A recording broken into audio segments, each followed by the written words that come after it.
tous, me revoilà aujourd'hui pour continuer la présentation des espèces de reptiles que l'on peut maintenir en terrariophilie. Veuillez m'excuser pour cette semaine qui m'a été un petit peu difficile où je n'ai pas pu fournir de vidéo. Me voilà de retour. Aujourd'hui, nous allons parler de la famille des iguanidés. A tout de suite.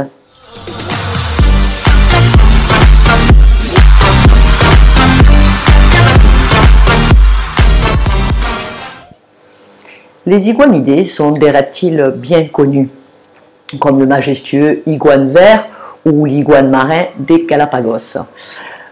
Sans doute les espèces les plus connues, à peu près du grand public. Ce sont des lézards robustes et puissants, avec une tête massive qui peut être ornée d'une crête. On les assimile souvent à des dinosaures, en les affublant de fossiles vivants. Or, il faut savoir que c'est totalement faux. Ils n'ont aucun lien de parenté direct avec les dinosaures.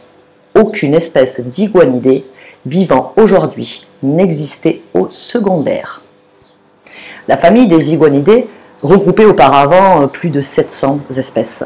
Elle était divisée en de nombreuses sous-familles. Mais ce groupe était composé de lignées évolutives distinctes.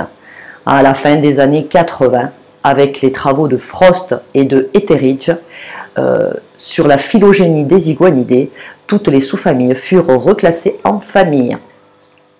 Ce qui était auparavant la sous-famille des iguaninés est devenu la famille des iguanidés, passant à peu près de 700 à 40 espèces. Les iguanidés font partie de l'ordre des squamates, c'est-à-dire c'est un ordre qui regroupe tout ce qui est lézards et serpents, dont la particularité est de renouveler leur peau toute leur vie, par ce qu'on appelle la mue. Ce sont des proches cousins des agames et des caméléons. Ces grands lézards ont évidemment tout de suite attiré l'œil des explorateurs, qui débarquèrent aux Antilles, par exemple, ou en Amérique du Sud.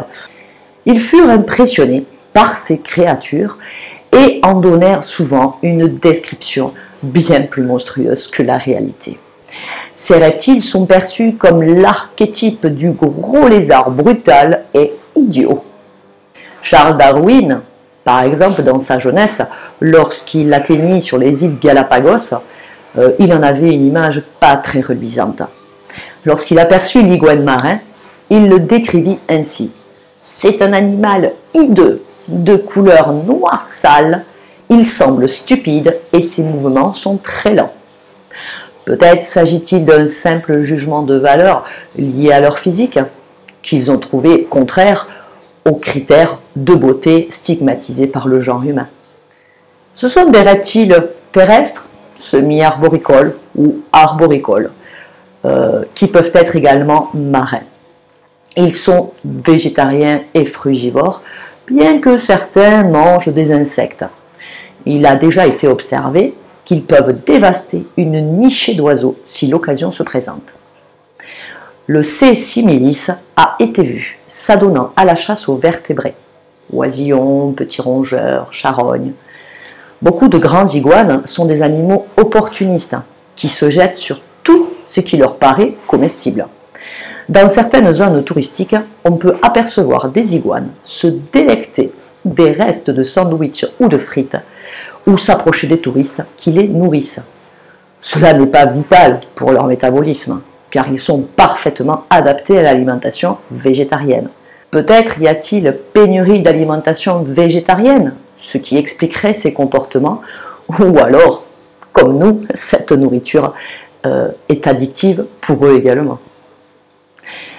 Ils sont principalement diurnes et héliophiles. Ça veut dire qu'ils adorent le soleil et ils le recherchent pour lézarder. Les iguanes terrestres peuvent rester jusqu'à plusieurs heures sans bouger et se tiennent seuls ou à plusieurs. La couleur de leur peau écailleuse leur permet de se fondre plus ou moins dans leur environnement et ainsi échapper à leurs prédateurs. Ils sont caractérisés par la présence de crêtes, épines, fanongulaires, barbes, de longues griffes acérées. Ces attributs sont plus ou moins développés, surtout chez les mâles, et leur servent pendant la période nuptiale. Il possède un troisième œil qu'on appelle l'œil pinéal, qui se trouve sur la tête, au niveau du dos. Qu'est-ce que l'œil pinéal? Alors l'œil pinéal ou œil pariétal, c'est un organe photosensible situé sur le haut du crâne, de certains reptiles et amphibiens également.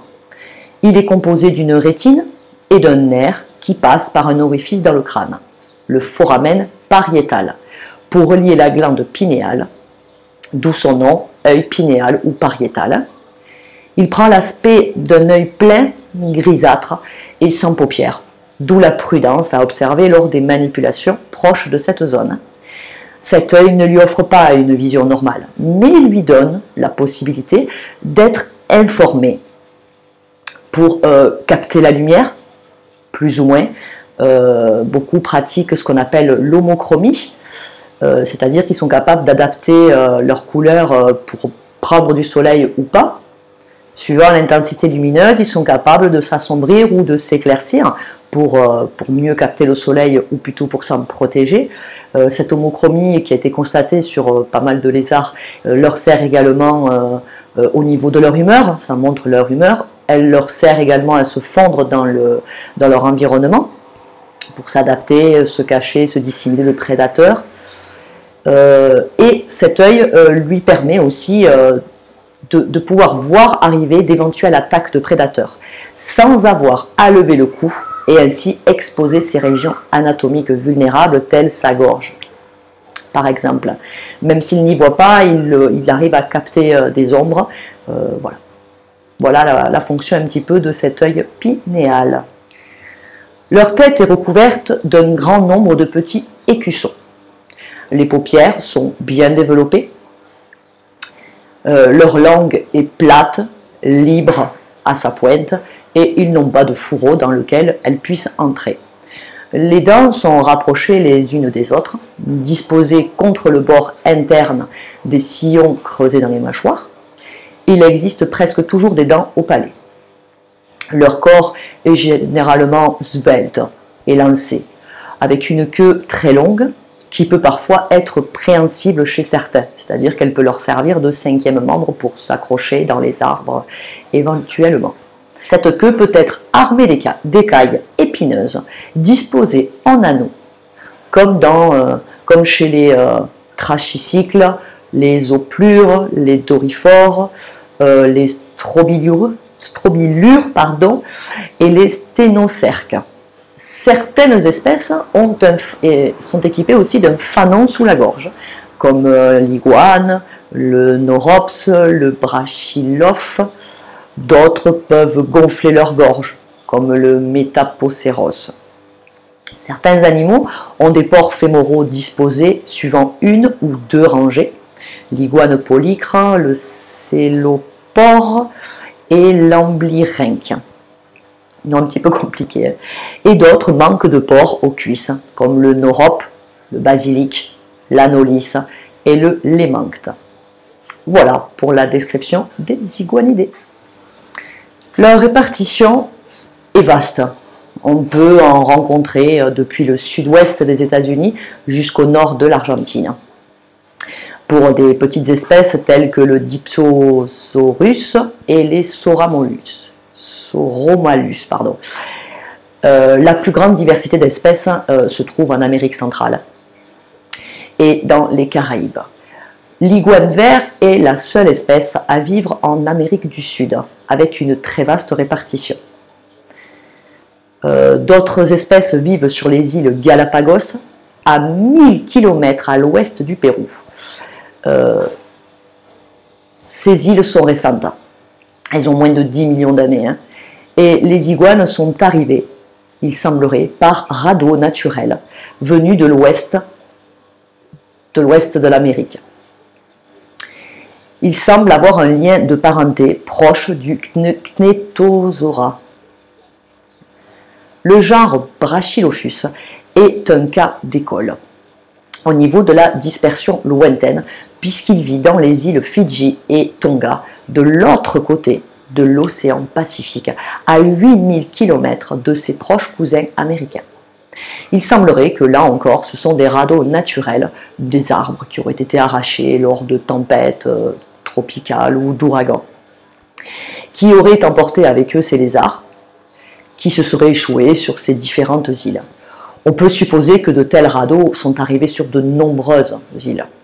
Mais toutefois, la sélection naturelle n'a été favorable qu'à ceux qui se sont échoués sur ce tout petit archipel des Fidji et du Vanuatu, situé au nord-est de l'Australie. Même si des espèces fossiles ou subfossiles ont été découvertes dans d'autres îles du Pacifique, probablement exterminées ou par les populations locales qui les chassaient pour se nourrir ou les conditions climatiques qui ne leur convenaient pas. Alors, les iguanidés vivent principalement dans les arbres, dans les forêts tropicales. D'autres vivent dans des terriers, des failles rocheuses.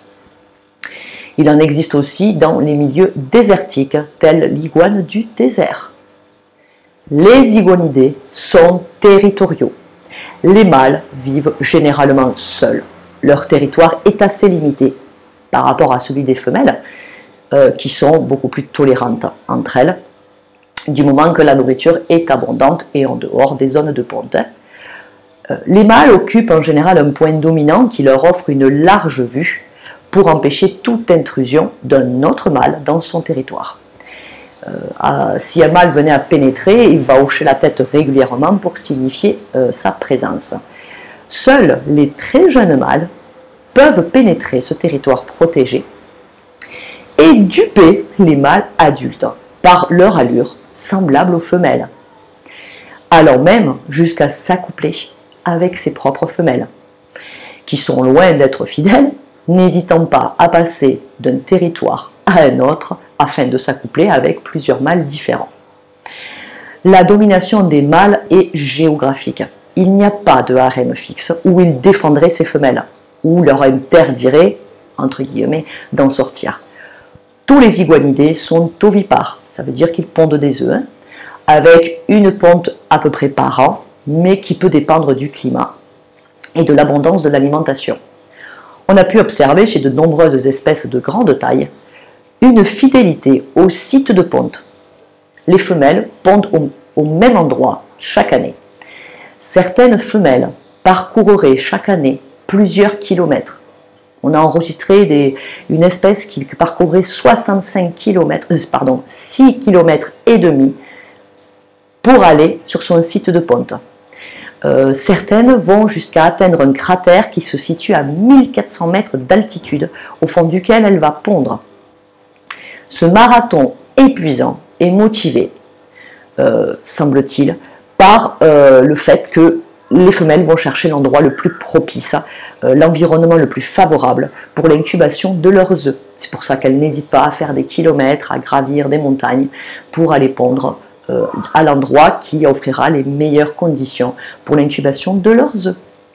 Ces femelles ont aussi la particularité d'appliquer ce qu'on appelle la ponte en communauté.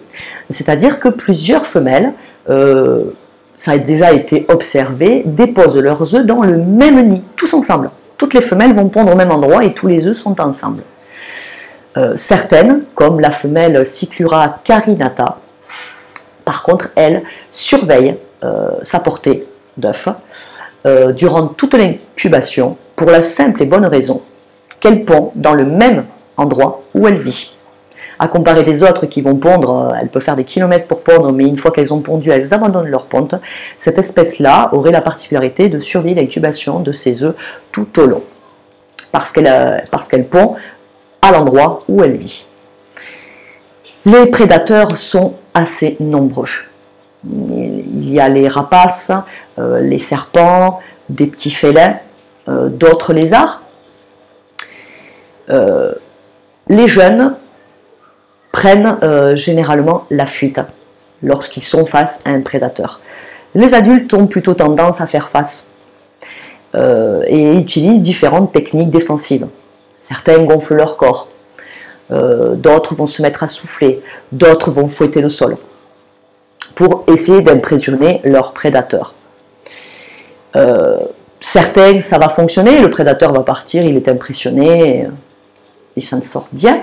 D'autres ne vont en faire qu'une bouchée. L'iguane vert, par exemple, est la proie de grands boïdés, style anaconda, ou de caïman, lorsqu'ils nagent pour traverser une étendue d'eau. C'est pourquoi beaucoup vivent dans les arbres, assez hauts, pour être à l'abri. Même des gros félins qui ne peuvent monter aussi haut, ni se déplacer aussi aisément que les iguanes. Les Chuck Wallace ont un système de défense assez particulier. Ce sont des iguanes rapides qui se précipitent dans leur terrier, sous un rocher ou dans une faille rocheuse, à la moindre alerte. Pour ne pas en être délogés, ils gonflent leur corps, qui va occuper tout l'espace de la cavité dans laquelle ils sont, ne laissant aucune prise au prédateur qui ne peut les déloger. Certains Indiens appréciant la chair de ces iguanes, pour les chasser, ils les perçaient avec la pointe d'une flèche pour les faire dégonfler comme des ballons de baudruche. Voilà. L'iguane du désert, lui, il est capable de courir sur ses deux pattes arrière pour gagner en rapidité. Il a été observé certaines iguanes qui sont capables d'atteindre la vitesse de 34,5 km/h sur une très très courte distance, bien évidemment. C'est pour vous expliquer quand même que certains sont assez rapides. La protection de ces espèces, les mesures de protection varient beaucoup. Suivant l'espèce que c'est. Certains font simplement l'objet d'une surveillance au niveau des populations. D'autres sont classés en annexe B de la Convention de Berne, c'est-à-dire l'annexe 2 de la Convention de Washington. Et il nécessite un numéro de CITES. Le genre Brachylophus est en annexe A. Il est intégralement protégé, sauf dérogation scientifique. Et enfin, certains tombent sous les lois spécifiques à certains pays vis-à-vis de leur faune. C'est le cas par exemple en France pour l'iguana delicatissima qui vit en Guadeloupe et en Martinique. Ces iguanes sont traditionnellement chassées pour leur chair en Amazonie ou font l'objet d'un trafic à destination de certains terrariophiles. Privilégier les animaux nés en captivité. On rencontre de nombreux iguanidés en captivité maintenus dans des terrariums. Mais attention, en particulier pour les grandes espèces comme l'iguana, les fameux iguanes verts, le grand iguane, qui peuvent dépasser plus d'1 mètre de longueur. Ils nécessitent de grandes installations pour leur offrir un espace de vie convenable et résistant à leurs griffes qui peuvent causer de gros dégâts. Renseignez-vous bien sur tous les critères. Ces reptiles sont très appréciés par de nombreux éleveurs, de par leur taille, leur allure impressionnante, leurs mœurs végétariennes et parfois leur magnifique coloration, comme celle des iguanes Fidji, c'est ce qui fait leur succès. Mais au vu de la rareté de certaines espèces, seuls les terrariophiles expérimentés et fortunés peuvent élever certaines espèces. L'iguane vert, en revanche, dont je vous ai parlé juste avant, est un animal bon marché, malheureusement pour lui. On l'achète juvénile, alors qu'il ne mesure qu'une petite trentaine de centimètres, mais on ne sait plus quoi en faire quand la bête grandit et dépasse plus d'1,50 m. Parce que, ou ils n'ont pas été informés de sa taille adulte, ou certains qui étaient au courant pensaient qu'ils avaient le temps de voir venir et se retrouvent très vite dépassés par les événements quand l'animal a atteint sa taille adulte. Certains vendeurs malhonnêtes, faites bien attention à ça, peuvent vous faire croire que ce lézard ne grandira pas si on le laisse dans un petit terrain. C'est faux et archi faux. Le lézard atteindra sa taille, que vous le mettiez dans un petit ou dans un grand terrain. N'écoutez pas ça. L'engagement de cet animal, c'est qu'il va atteindre les plus d'1 mètre. Voilà. De plus, beaucoup sont fragiles juvéniles et ne survivent pas par méconnaissance des conditions de maintien et d'élevage et de ses besoins bien spécifiques. D'autres, malheureusement, subissent une maltraitance face à l'agressivité que certaines iguanes peuvent développer parce que cet animal est maintenu dans de mauvaises conditions, ce qui complique sa prise en charge. C'est pour ça, réfléchissez bien avant tout achat et surtout renseignez-vous par tous les moyens accessibles afin d'avoir un maximum d'informations. On a plein de moyens, on a l'internet, on a les vendeurs animaliers, on a des éleveurs, on a des livres. Renseignez-vous bien comme il faut sur les fameux critères de maintenance, les tailles qui vont atteindre, leur alimentation, afin d'être bien au point quand il va falloir vous en occuper, avant tout achat. Surtout que leur espérance de vie dans cette famille part de 4 ans jusqu'à 15-20 ans pour certaines espèces. Donc suivant laquelle vous prenez, ce n'est pas un petit engagement. Et de plus, les tailles peuvent varier de 10 à 15 cm jusqu'à plus d'1,50 m. Adopter un animal, c'est un engagement. Et avant toute décision, il doit y avoir réflexion. Désolé, je me répète, mais je le dirai à chaque fois. Soyez des terrariophiles responsables.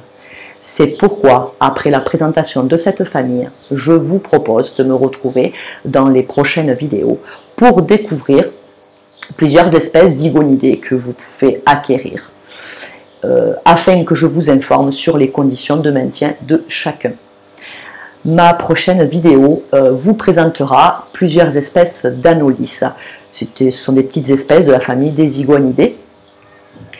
N'ayant pu choisir une anolis en particulier, je vous en présenterai plusieurs. Voilà, j'espère que cette vidéo vous a plu.